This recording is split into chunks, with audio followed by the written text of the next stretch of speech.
pag-antok sa tibuok kalibutan kontra COVID-19, labing importante ang seguridad sa matag usa nga mahilayo sa posibleng pagtakod sa maong sakit. Hilabi na sa mga tawo nga mutungha sa ilang tagsa-tagsa ka mga trabaho.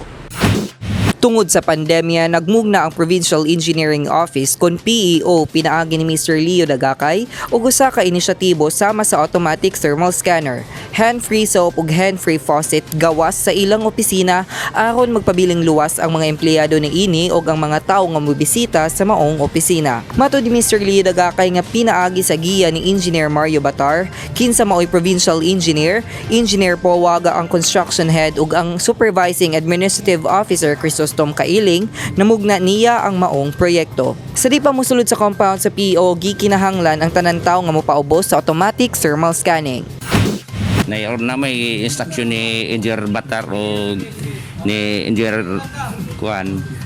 Pulwaga. Instructionan ko niya inani mahimuon for safety.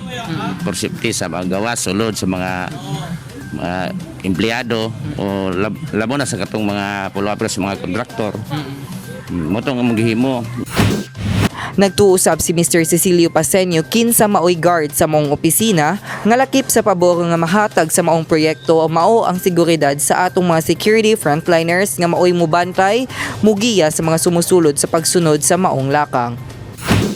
Protocol every day ang akong buhaton sa kada buntag pag naay bisita ako silang i-remind about na nga sila magadto sa automatic thermal scanner tuduan na mo sila kayo side dili sila kabalo. After that amo dito maghuwasla and then usa sila makasulod dito sa among opisina.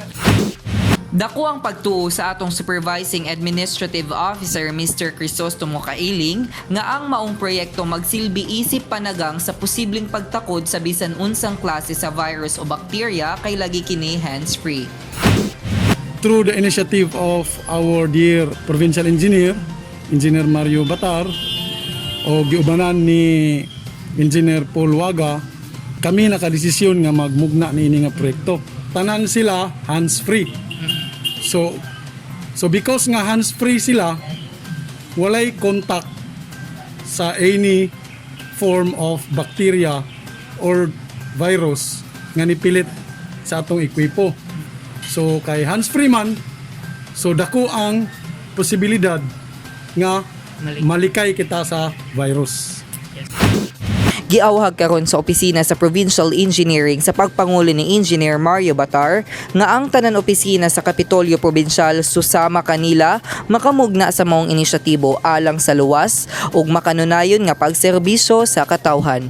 Wala magkuwang ang Kapitolyo pinaagi sa mandato ni Governor Bambi Imano sa pagmugna og mga pamaagi aron batukan ang makamatay nga sakit.